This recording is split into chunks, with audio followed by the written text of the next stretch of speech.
44ஆம் அதிகாரத்தில் ஒரு வசனம் இப்படியா சொல்றது. 21ஆம் வசனம், யாக்கோபே இஸ்ரவேலே இவைகளை நினை, நீ என் தாசன், நான் உன்னை உருவாக்கினேன். நீ என் தாசன் இஸ்ரவேலே, நீ என்னால் மறக்கப்படுவது. ஒருவேளை இந்த உலகம் நம்ம மறந்து போயிருக்கலாம், உங்க கணவன் கூட உன்னை மறந்து போயிருக்கலாம், மனைவி கூட மறந்து போயிருக்கலாம், பிள்ளைகள் கூட மறந்து போயிருக்கலாம். ஆனா அவர் எப்போதும் நம்ம நினைவா இருக்கிறார். இஸ்ரவேல் ஜனங்களை கர்த்தர் நினைவா தான் இருந்தார். 430 வருஷம் அவங்கள ஆண்டு நினைத்து கொண்டே இருந்தார். எங்க இருந்தாங்க? எகிப்தில் இருந்தாங்க. எகிப்தில் இருக்கும்போது கர்த்தர் அவங்களை, கர்த்தருக்கு ஸ்தோத்திரம், நினைத்து கொண்டே இருந்தார். நினைத்து கொண்ட ஆண்டவருக்கு அவங்க சத்தம் கேட்டுச்சு. யாத்திராமத்தின் புஸ்தகம் 3ஆம் அதிகாரம் 6ஆம் வசனத்தை வாசிக்கும் போது, தேவனுக்கு மகிமை உண்டாகட்டும். யாத்திராகமம் 3ஆம் அதிகாரம் 6ஆம் வசனத்தை வாசிங்க. பின்னும் அவர், நான் ஆபிரகாமின் தேவனும் ஈசாக்கின் தேவனும் யாக்கோபின் தேவனும் ஆகிய பிதாக்களுடைய தேவனாய் இருக்கிறேன் என்றார். பயந்ததினால் முகத்தை மூடிக்கொண்டான். அப்பொழுது கர்த்தர், நல்லா கவனிங்க, ஒருவேளை இந்த 2025 வருஷம் வரைக்கும் தேவ பிள்ளையா இருக்கிற, ஏன்னா அவர் சொல்றார், என்னுடைய வேர்களை மீட்கும் வருஷம் வந்தது. யாரை மீட்க போறா? அவருடைய 2026 வருஷம் பாருங்க, நீங்க வித்தியாசமா இருக்க போகுது. மீட்பின் வருஷம். ஒருவேளை மற்றவங்களை பயப்பட காட்டி கொண்டிருக்கலாம், அப்படி ஆகுமோ இப்படி ஆகுமோ. காலையில் டிவி திறந்தீங்கன்னா சொல்றாங்க, இப்படி வரும் அப்படி வரும் இப்படி வரும். எப்படி வந்தாலும் சரி, அவர் நம்ம நினைவாக இருக்கிற தேவன். சொன்னாங்க சொன்னாங்க பாருங்க, என்ன சொன்னாங்க? நான் உன்னை எப்படிப்பா நான் உன்னை கைவிடுவேன். நம்ம எந்த சூழ்நிலை இருந்தாலும் சரி, கைவிடாத தேவன் நம்மோடு கூட இருக்கிறான். அவர் தான் சொல்றாரு, எகிப்தினுடைய அப்பொழுது கர்த்தர் எகிப்தில் இருக்கிற என் ஜனத்தின் உபத்திரவத்தை நான் பார்க்கவே பார்த்து, ஆலோட்டிகளின் நிமித்தம் அவங்க இடுகிற கூக்குரலை நான் கேட்டேன். அந்த இஸ்ரவேல் ஜனங்க படுகிற அந்த கூக்குரலாம் அவர் கர்த்தர் கேட்கிறாரு. அவர் நினைக்கிற பாருங்களேன், ஆண்டவர் எங்க இருக்கிறாரு? எங்க இருக்கிறாரு? நமக்குள்ள இருக்கிறாரு. ஆனா பரலோகத்தில் இருக்கிற ஆண்டவருக்கு இவங்க விடுகிற சத்தம் கேக்குது. அப்ப ஒரு ஜெபம் அவருக்கு கேட்குமா கேட்காதா? நீ விடுற கண்ணீர் அவருக்கு தெரியுமா தெரியாதா? எவ்வளவு அழகா சொல்றாரு மோசே கிட்ட. ஏன்னா அவரா நேரா வந்துட்டாரு, அந்த மகிமையை தாங்க முடியாது. அதனால்தான் இயேசு கிறிஸ்துவ வந்தார். எனக்கு சொல்லுவோமா? ஆனா இயேசுக்கு முன்னாடி ஒருத்தர் ஒரு மீட்பரை உண்டாக்குறார். அவர் தான் மோசே. மோசையை பார்த்து சொல்றாரு, அழகா செலக்ட் பண்றாரு. மோசே சாதாரண ஆளு, நம்ம நினைக்கிற மாதிரி சகல சாஸ்திரத்திலும் வல்லவனான ஒரு மனுஷன். அவனை பார்த்து கூப்பிடுறாருப்பா, எகிப்தினுடைய அந்த உபத்திரவம் தாங்காம என் ஜனங்க அழுது கொண்டிருக்குதுப்பா. நான் திரும்ப சொல்றேன், தீர்க்க தரிசனமா சொல்றேன், 25ஆம் வருஷம் வரைக்கும் நீ அழுது கொண்டிருக்கலாம். ஆனால் வேதம் சொல்ல, இனி நீ அழுது கொண்டிரா. உன் புலம்பல ஆனந்த கழிப்பா கர்த்தர் மாற பண்ண போற சொல்லுவா. நான் தொடர்ந்து வாசியம் அந்த வசனத்தை. எகிப்தியரின் கைக்கு விடுதலையாக்கவும் அவன் தேசத்தில் மீட்டு கானானியரும் ஏத்தியரும் எமோரியரும் பெர்சியரும் ஏவியரும் பாலும் தேனும் ஓடுகிற மிக விசாலமான சொல்லுவோமா? கர்த்தர் இறங்கிட்டாரு. மேல இருந்த ஆளு நம்ம ஜெபம் பண்ண உடனே இறங்கிட்டாரு. எங்க கொண்டு சேர்க்க போறாரா? பாலும் தேனும் ஓடுகிற நலமும் விசாலமான ஒரு தேசத்திற்கு. அப்படின்னா என்னன்னா, அடுக்கடை நகையை நம்ம வீட்டு போடும்போது எவ்வளவு ஒரு சந்தோஷம் வரும். வீட்டுல என்ன இருக்காது சொல்லுவாங்க, நகையை மூக்குன்னா நம்ம நகையை மூக்குன்னா மொழிவிடும். நீங்க முழுகல, உங்களை மீட்டாரு. ஆல்ரெடி விளையாடுபடுத்த மீட்டாரு. அந்த 25ஆம் வருஷம் வரைக்கும் நீங்க பட்ட பிரயாசம் எல்லாம் பார்த்து இந்த பாருல இதை விட பெரிதானவைகளையும் காண போறீங்க. போன வருஷத்தை மறந்துருங்க, விட்டுருங்க. நிந்தைகள், அவமானங்கள், போராட்டங்கள் அதெல்லாம் இனிமேல் சொல்ல மாட்டீங்க. இனிமேல் ஒன்லி பிளஸ்ஸிங்கா கர்த்தர் நான் வைக்க போறேன். ஏன்னா ஆண்டவர் கூக்குரல கர்த்தர் கேட்டாராம். அவர் என்ன சொல்றாரு பாருங்க, நீதியை சரி கட்டும் நாள் என் மனதில் எப்படா இஸ்ரவேல் ஜனங்களுக்கு விரோதமாய் எழுப்பின சத்துருக்களை சரி கட்டலாம்னு சொல்லி கர்த்தர் நினைச்சிருந்தார். ஒரு நாள் வந்தது, கர்த்தர் இறங்கினாரு. அவ்வளவுதான், எகிப்தியெல்லாம் அவுட். செங்கடலுக்குள்ள கொண்டு போய் என்ன செஞ்சுட்டாரு, காலிப்பட்டாரு. உன்னை வாழ விடாத எவெல்லாம் பண்ணானோ அவனெல்லாம் கர்த்தர் சரி கட்டுறது நீங்க பார்க்க போறீங்க. உங்களுக்கு உலகமா யாரெல்லாம் மந்திரவாதம் பண்ணானோ அவனெல்லாம் கர்த்தர் சரி கட்ட பத்தி நீங்க பார்க்க போறீங்க. ஒன்று அவன் வந்து உங்ககிட்ட மன்னிப்பு கேட்கணும், இல்லைன்னா அவன் கதை அவ்வளவுதான். இல்லையா சுகமா நடக்க போது நிறைய பேரை பார்க்க போறீங்க. ஆண்டவர் சொல்ற வார்த்தை, ஒண்ணு உனக்கு விரோதமா வந்தவன் என்ன கேட்கணும், மன்னிப்பு கேட்கணும். நிறைய பேர் என்கிட்ட அது மாதிரி கேட்டிருக்கிறாங்க. இல்லையா சொல்லுவா, உனக்கு விரோதமா எதையாவது செய்யணும், எதையாவது பண்ணணும், நீ ஆஸ்வதிக்கப்படக்கூடாது. ஏன்னா ஆசீர்வதிக்கிறதுக்கு கர்த்தர் தயை பெருத்திருக்கிறான். உபாகமத்தின் புஸ்தகம் 15 அதிகாரம் 15 வசனம் சொல்லுகிறது. சீக்கிரம் வாசிக்கிறேன். உபாகம் 15 வாசிக்கும் போது,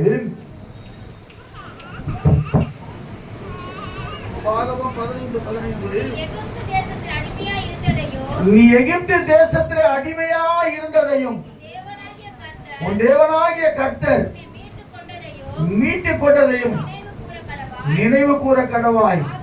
ஆகையால் நான் கட்டளையிடுகிறேன்.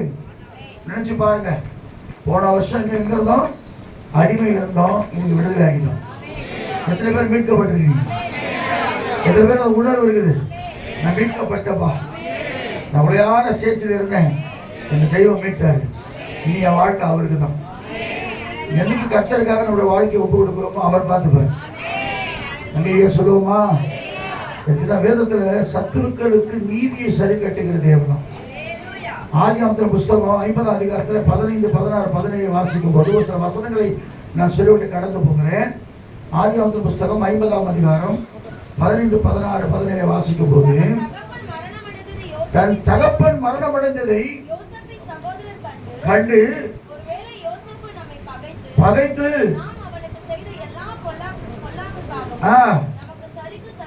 சரிக்கு சரி கட்டுவான் என்று சொல்லி ஆள் அனுப்பி பொல்லாக்கு செய்திருந்தாலும் மன்னிக்க வேண்டும் என்று சொல்லி, ஆமா, யோசேப்புக்கு விரோதமா என்ன பாவம் செஞ்சானுங்க, அவனை குழியில தள்ளிட்டானுங்க. தன்னது மாத்திரம் இல்ல, அது யூதா சொல்றான், வேணாப்பா, ஏன் நம்ம அவனை சாகடிக்கணும், அவனை யாருக்காவது செஞ்சிருங்க, வித்துருங்க. உடனே இஸ்மவேலர் வந்தாங்க, அவங்க கிட்ட வித்தாச்சு. வித்து அவன் போனான், ஆண்டவரோட ஆசீர்வதிச்சாரு. அவன் தேவனுக்கு பரிசுத்தமாய் வாழ்ந்தபடினால கர்த்தர் அவனை உயர்த்தினாரு. அவனை உயர்த்தின உடனே இவங்க எல்லாம் பயம் வந்துச்சு. என்னாச்சு, ஐயோ எப்படியாவது நம்ம என்ன செஞ்சிருவான், பழிக்கு. நான் திரும்ப சொல்றேன், நீங்க பழி வாங்காதீங்க, பழி வாங்குதல் எனக்குரியது, நானே பதில் செய்தேன்.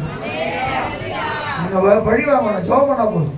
என்ன பண்ணும், ஜெபம் பண்ணா போதும். ஆண்டவரே இதெல்லாம் செஞ்சிருக்காங்க, ஆண்டவர் நீங்க பார்த்துக்கணும், நீங்க போதும் ஏசப்பா, உங்க சமூகம், ஆமா, உங்க பாதம் மாத்திரம் எனக்கு போதும் ஆண்டவரே அப்படின்னு சொல்லி நீங்க ஜெபம் பண்ணுங்க. இன்னொரு வசனம் சொல்லுகிறது, சங்கீதம் 18:20 வாசிங்களேன்.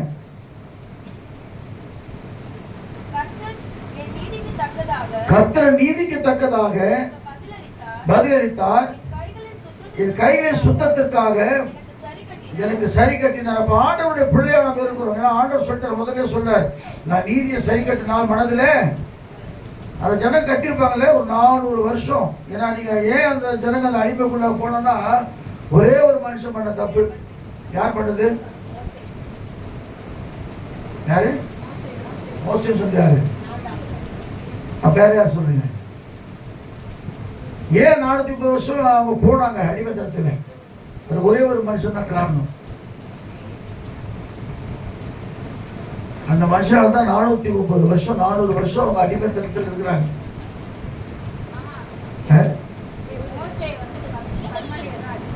இல்ல, மோசே மோசே அது அதுக்கப்புறமா இது மோசைக்கு முன்னாடி நடந்த சம்பவம். அல்லேலூயா சொல்லுவோமா? ஆதியாகமத்தின் புத்தகம் 15 அதிகாரத்துல ஆபிரகாம் பண்ண ஒரு சின்ன தவறு, நம்முடைய முற்பிதாவாகிய ஆபிரகாம் பண்ண தவறினாலே கர்த்தர் அதை சரி கட்டுறாரு. நல்லா கவனிங்க. ஆனா இன்னைக்கு சொல்ற ஆண்டவர், நீங்க சரி கட்டாதீங்க, ஏன்னா நான் உன்னுடைய மீட்பர். அதான் யோபு சொல்றாரு. எப்ப சொல்றாரு யோபு? இயேசு கிறிஸ்துவுக்கு முன்னாடி 4000 வருஷத்துக்கு முன்னாடி 5000 வருஷத்துக்கு முன்னாடி சொன்ன யோபு சொல்றாரு, என் மீட்பர் உயிரோடு இருக்கிறார் என்றும். வாசிங்க யோபு 19:25 வாசிக்கும் போது நமக்கு தெரியும் யார் மீட்பர் சொல்லி. என் மீட்பர் உயிரோடு இருக்கிறார் என்றும் அவர் கடைசி நாளில் பூமியின் மேல் நிற்பார் என்றும் நான் அறிந்திருக்கிறேன்.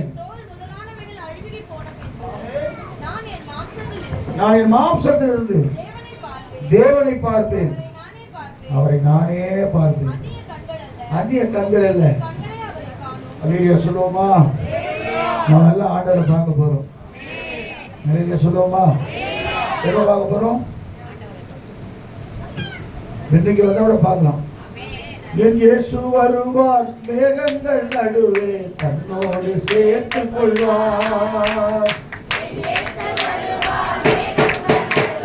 தன்னோடு சேர்த்துக் கொள்வார், கூடவே வைத்துக் கொள்வார், என்ன கூடவே வைத்துக் கொள்வார்.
அப்படிதான் தெரிய வரும்.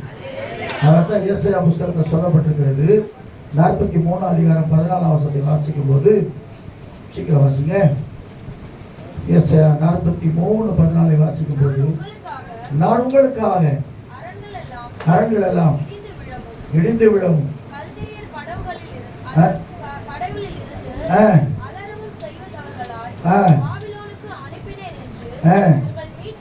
உங்கள் மீட்பரும்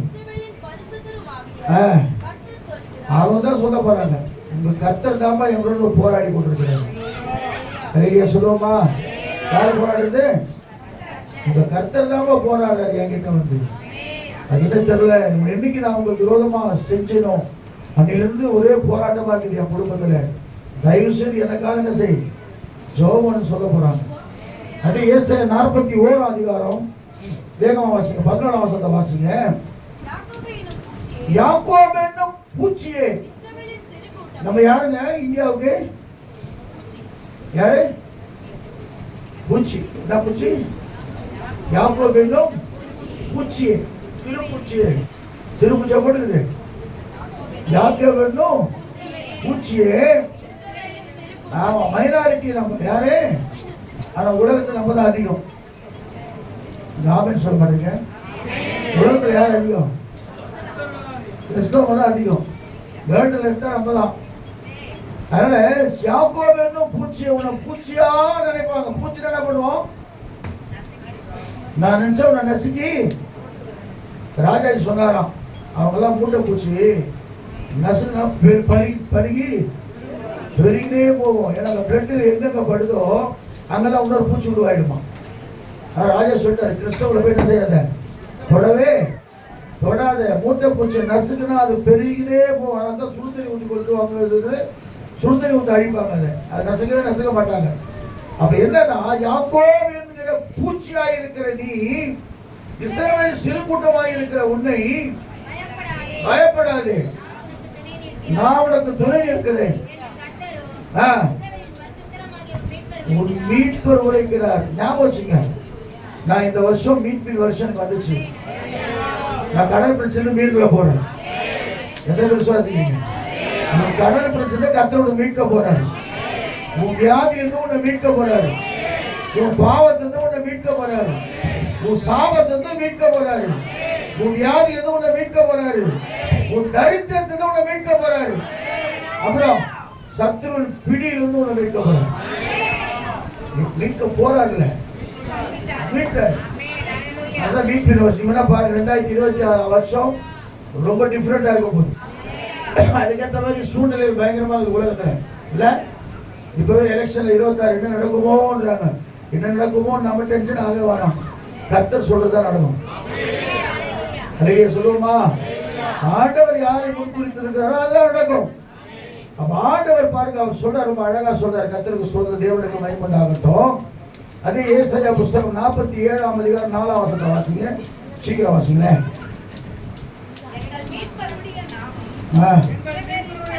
எங்கள் மீட்பருடைய நாமம்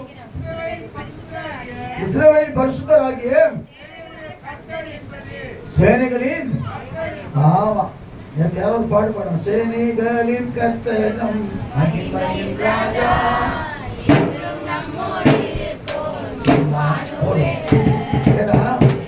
சேனைகளின் சேனைன்னா அப்படி யாரு இருக்குது? கோடானபடி தேவதூதர் இருக்கிறாங்க. ஒரு ஒரு ஒரு புத்தன் இறங்கி வந்தா எவ்வளவு பேர் காலி பண்ணுவான்? வெரி குட், கிட்ட வந்துட்டீங்க. 1,00,000. அதுக்கப்புறம் சரியான அளவு சொல்லுங்க. 1,80,000 பேரை அடிக்கும். புரியுதுல? அப்போ அந்த அளவுக்கு பவர்னா கோடிக்கணக்கான தூதர்கள் இருக்கிறாங்க. அவர் பேர் சேனைகளின் கர்த்தர். சேனைகளின் கர்த்தர் நம்மோடு இருக்கிறார். யாக்கோபின் தேவன் நமக்கு உயர்ந்த அடைக்கலமானவர். அவர் தான் பாருங்க அழகா சொல்றாரு. அதே 48:17 இந்த வருஷம் தான் ஆண்டு கொடுத்தாரு.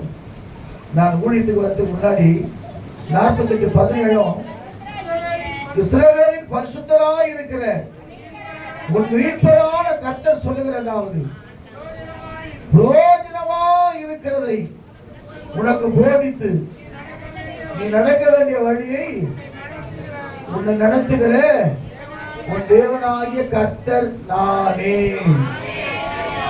உனக்கு பிரயோஜனமானதா கர்த்தர் செய்ய போறார். நம்ம சொல்றோம்ல, என் வாழ்க்கையில நினைச்சேன் நான், நம்ம யோசிக்கிறோம், கொஞ்ச நாள் கழிச்சு யோசிப்போம். ஆமா, நமக்கு பிரயோஜனமா இருக்குதான் கர்த்தர் செஞ்சாரு. ஏன்னா சொன்னா, நான் மீட்கிறப்பா உன்னை, ஆனா பிரயோஜனமான உனக்கு செய்ய போறேன். ஒண்ணு மேல யாக்கோபு, நான் அழைத்திருக்கிற இஸ்ரவேலை எனக்கு செவி கொடுங்க ஆண்டவர். இல்ல இல்ல, எனக்கு சொன்ன வசனத்தை நான் சொல்றேன். கர்த்தர் அழைக்கும் போது சொன்ன வசனம், யாக்கோபு நான் அழைத்திருக்கிற, நான் கேட்டேன் என்ன அழைச்சிங்களா? நீங்க அழைத்தது உண்மையா? ஹல்லேலூயா. மறக்காத தேவங்க, கர்த்தருக்கு ஸ்தோத்திரம். அழைத்தவர் உன்னை மறக்கவே மாட்டார். அழைத்தவர் உன்னை மறவார், அபிஷேகம் செய்தவர் மறவார். அழைத்தவர் உன்னை அபிஷேகம் செய்தவர் மறவார். எப்பக்கம் பெருக்கங்கள் உன்னை சூழ்ந்திட்டாலும் தெரியாது தேவன் உன்னை மறவார். எப்பக்கம் பெருக்கங்கள் உன்னை சூழ்ந்திட்டாலும் தெரியாது தேவன் உன்னை மறவார். நம் எலியாவின் தேவன் உன்னை மறவார்.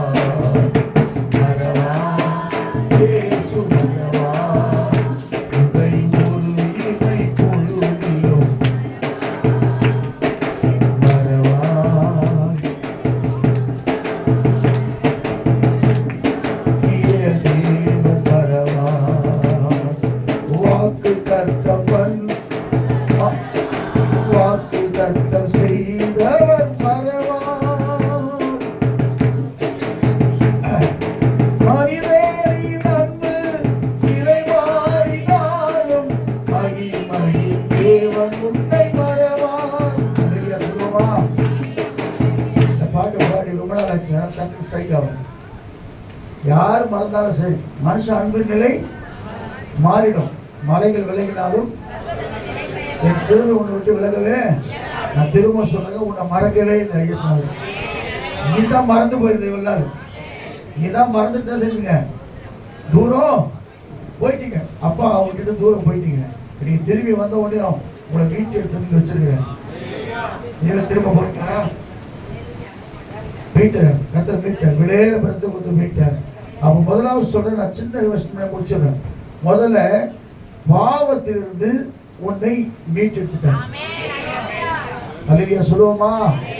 ஏன்னா வேதம் சொல்லுகிறது, பாவத்திலிருந்து நம்ம மீட்கப்படணும்னா இயேசு கிறிஸ்துவின் ரத்தம். 1 யோவான் புத்தகம் 1:7 சொல்லுகிறது. வாசிங்க, சீக்கிரம் வேகமா வாசிங்க. 1 யோவான்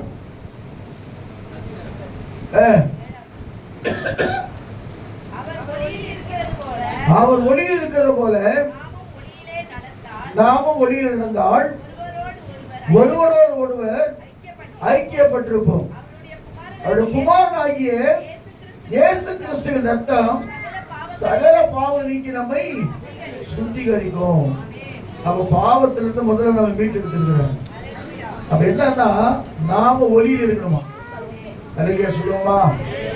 நீங்க வெளிச்சமா இருந்தாதான் அடுத்து உங்களை தேடி வருவாங்க.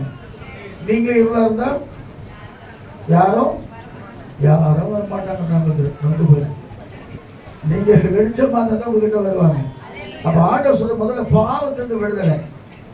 அதனால வேதம் சொல்லுகிறது, உன் அக்கிரமம் சங்கீதம் 103 பாருங்க, உன் அக்கிரமங்களை எல்லாம் மன்னித்து. அவர் ரத்தம் என்ன பண்ணுது? உன் அக்கிரமங்களை எல்லாம் மன்னித்து நோய்களை எல்லாம் குணமாக்கி பிராணனை அழிவுக்கு விலைக்கு மீட்டு உன்னை கிருபையினாலும் இரக்கத்தினாலும் முடிசூட்டி நன்மையினாலே உன் வாயை திருப்தி ஆக்குகிறார். அல்லேலூயா சொல்லுவோமா? முதல்ல பாவத்தில் இயேசு கிறிஸ்து ரத்தம் உன்னை விடுதலை ஆக்கிடுச்சு, உன்னை மீட்டெடுத்துட்டாரு. இரண்டாவதாக சாபம். நிறைய பேர் சொல்லுவாங்க, பிசாசு போனா உங்க முன்னோர்கள் செஞ்ச சாபம். ஒரு சில குடும்பத்தில் அடிக்கடி எல்லாம் மரணம் ஏற்பட்டு கொண்டே இருக்கும். ஒரு ஒரு ஒரு என்ன சொல்லுவாங்க, அதனால நினைவு நாள் வரத்துக்குள்ள இன்னொரு அவுட் ஆயிடுவார், இன்னொரு நினைவு நாள் வந்து இன்னொரு அவுட் ஆயிடுவாங்க. இப்படி தொடர்ந்து மறிச்சுக்கிட்டே இருப்பாங்க. இல்லை அந்த பிள்ளைங்க வந்து வித்தியாசமா இருப்பாங்க, யாருமே ஒரு தெளிவான ஆளாவே. அப்ப சொல்லுவாங்க, என் தகப்பன் தாய் செஞ்ச சாபம் இல்லை, அவர் முன்னோர்கள் செய்த சாபத்தையும் கூட விசாரிக்கிற தேவனா இருக்கிறார். சொல்லுவோமா? அதனால்தான் அப்படிப்பட்ட சாபம் இருக்கும்போது நமக்கு அவ்வளவு சீக்கிரம் வியாதி சுகமாகாது, அவ்வளவு சீக்கிரம் பிசாசு நம்ம விட்டு போகாது. சாபத்தின் அதான் நியாயப்பிரமாணத்தின் சாபத்திற்கு நம்ம நீங்களாக்கி மீட்டு கொண்டாடுறது பயன்படுது. என்ன அர்த்தம்? எனக்கு அன்பான தெய்வ பிள்ளைகளே, அதெல்லாம் முதல்ல வந்து பாவத்தை ஒன்று மீட்டாரு, சாபத்தை மீட்கிறார்.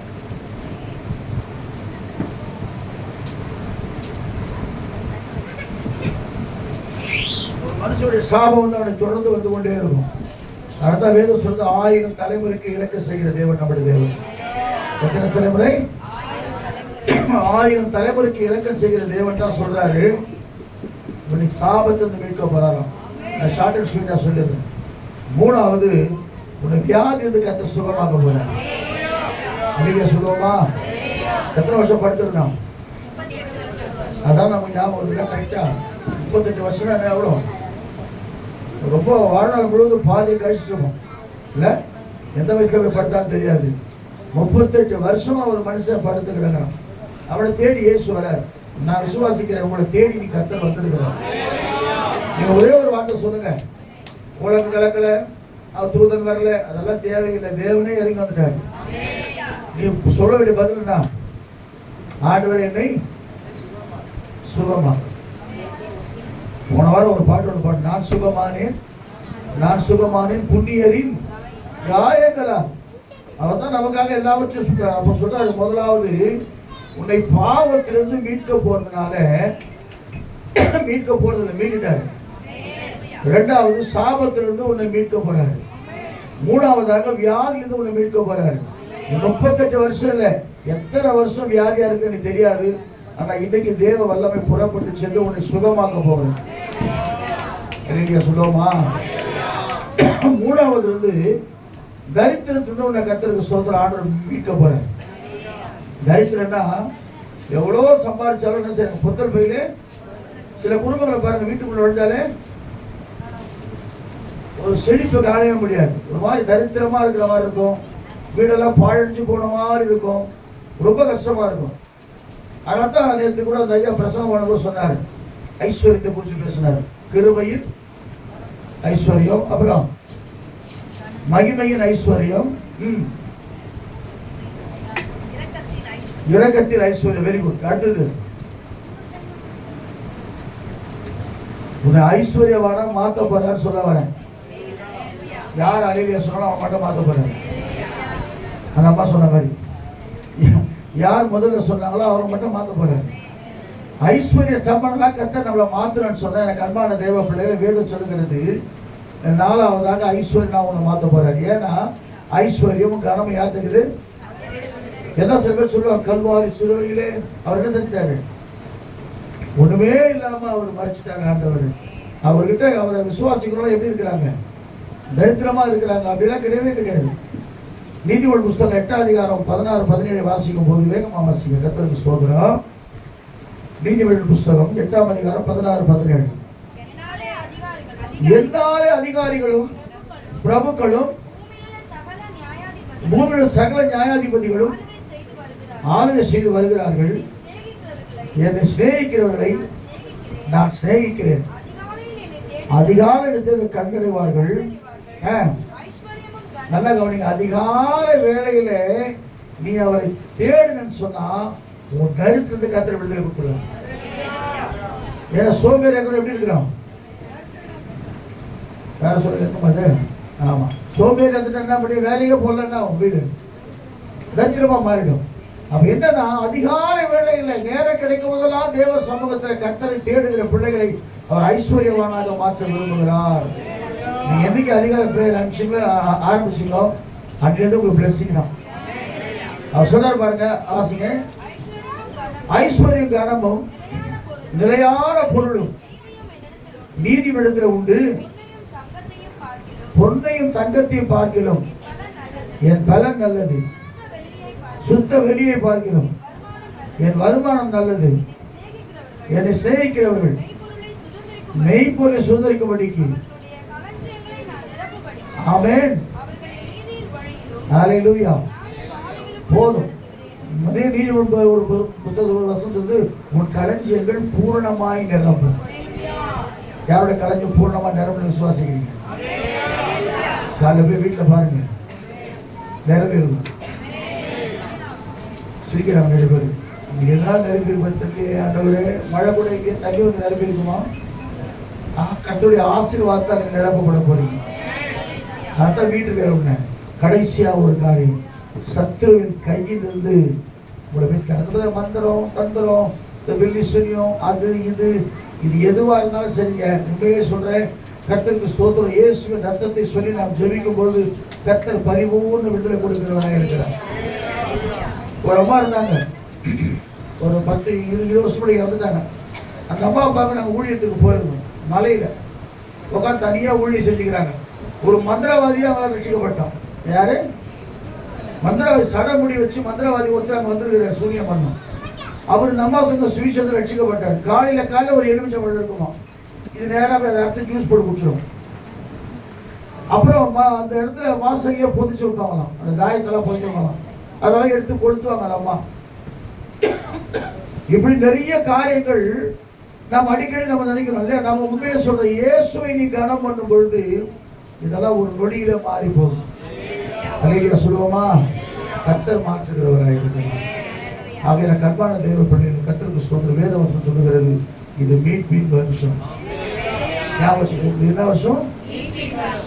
நீதியை சரிக்கட்டால் என் மனதிலே இருந்தது. என்னுடையவர்களை மீட்கும் வருஷம் வந்தாச்சு. கர்த்தர் தம்முடைய பிள்ளைகளை மீட்கும்படியாக வந்திருக்கிறார். என்னுடையவர்கள் நம்ம யாருடைய பிள்ளைகள்? கர்த்தருடைய பிள்ளைகள். 1 பேதுரு புத்தகத்தில் பேதுரு ரொம்ப அழகா சொல்றார். பேதுரு வாசிங்க. இல்லம்மா, நான் யார்? நம்ம 4 விதமான ஜாதியா நம்ம சொல்றாரு கர்த்தர். என்னென்ன சொல்றாரு வாசிக்க? சொல்லுங்க. 2 பேரும் 1 பேரும் ராஜாக்களவாகும் அந்த காலத்தில் இருக்கிற நம்முடைய ஆச்சரியமான வரவழைத்தவருடைய புண்ணியங்களை அறிவிக்கும்படிக்கு தெரிந்து கொள்ளப்பட்ட சந்ததியும் ராஜரீகமான ஆசாரிய கூட்டமாயும் பரிசுத்த ஜாதியாயும் சொந்தமான ஜனமாயும் இருக்கிறீர்கள். 4 காரியம் நமக்குள்ள கேட்டீங்க. யார் யாரு? தெரிந்து கொள்ளப்பட்ட. நீங்க ஆல்ரெடி செலக்ட் ஆயிட்டீங்க. கிருத்தி சொன்னாங்க நான் செலக்ட் ஆயிட்டேன்னு. ஆண்டு உங்களுக்கு செலக்ட் ஆகிச்சுன்னா அப்புறம் ராஜரீகமான ஆசாரியர்கள், ஒரு ஆசாரிய கூட்டம். 3வது பரிசுத்த ஜாதி, அவருக்காகவே வாழ்கிற ஒரு கூட்டம். 4வது அவருக்கு சொந்த ஜனம். இயேசு நமக்கு சொந்த ஜனமாக, நம்ம தகப்பனாக, நம்ம தாயாக, நம்முடைய பிதாவாக, நம்முடைய நண்பனாக. அல்லேலூயா சொல்லுவோமா? நீங்க எப்படி வேணா அவரை கூப்பிடுங்க, எப்படிலாம் கூப்பிடுங்க. அப்புறம் அப்படின்னா கூப்பிடுங்க. அம்மானு கூப்பிட மாட்டீங்க. அவங்க ஒரு தாய் தீர்த்துக்கு போய் நான் உங்களை பேச்சு வருவேன். அப்பான்னு கூப்பிடத்தாசை, அப்பான்னு கூப்பிடுங்க. அம்மானு கூப்பிடவும் ஆசை, அம்மானு கூப்பிடவா, அப்பானு கூப்பிடத்தாசை, அப்பானு கூப்பிடவா, அம்மானு கூப்பிடத்தாசை, அம்மானு கூப்பிடவா, அப்பானு கூப்பிடவே உன்னை அம்மானு, அப்பானு கூப்பிடுவே உன்னை அம்மானு கூப்பிடுவே, உன்னை அப்பானு கூப்பிட ஆசை,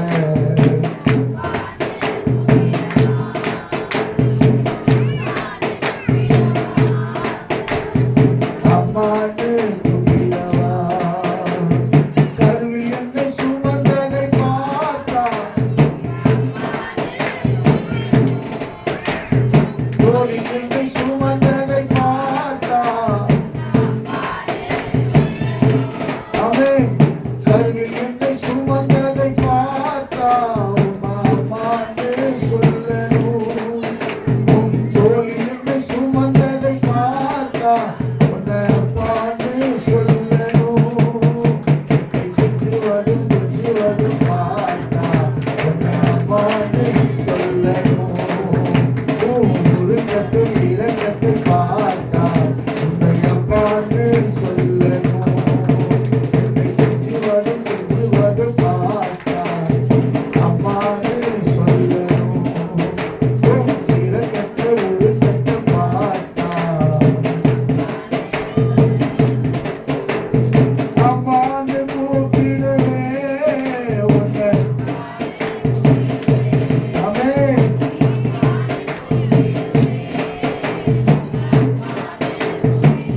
அல்லேலூயா. கூப்பிட போறோம், கர்த்தர் பதில் கொடுக்க போறார். மீட்பின் வருஷம். நான் ஆண்டவர்கிட்ட கேட்டேன் ஒரே ஒரு வார்த்தை, என்னோட வேலைகளை நான் மீட்க, என்னோட நான் மீட்க போறேன். நீதி சரிக்கட்டு நாள். நல்லா பாருங்க, அந்த எகிப்தை எப்படி காலி பண்ண பத்தி ஆண்டவர் முதல் வாதையே அனுப்பிச்சாரு. அவன் என்ன செய்யல? மனம் திரும்பினான். 2வது வாதையை அவன் செய்யறது. 3வது எத்தனை விதமான வாதம் வந்துச்சு? 10 விதமான வாதை அனுப்பிச்சாரு. ஆனா கடைசியில அந்த ஜனங்களை பிடிக்கும்படியா உள்ள வரானுங்க. செங்கடல்ல அப்படியே மூடி போட்டது. அப்ப சத்துருக்களை சரி கட்டி உன்னை மீட்கும்படியாக இந்த வருஷத்தை கட்ட தெரிந்து கொண்டிருக்கிறான். 2வது பிள்ளைங்க மீட்கப்பட போறாங்க. உங்க பிள்ளைங்க கர்த்தரால் போதிக்கப்பட்டிருக்க போறாங்க. உங்க பிள்ளைகளுடைய சமாதானம் பெருசா இருக்கும் போது கவலைப்படாது. அநேக பேர் சாட்சி சொல்ல போறீங்க, என் பிள்ளைகளை கர்த்தர் மாற்றி இருக்கிறார்.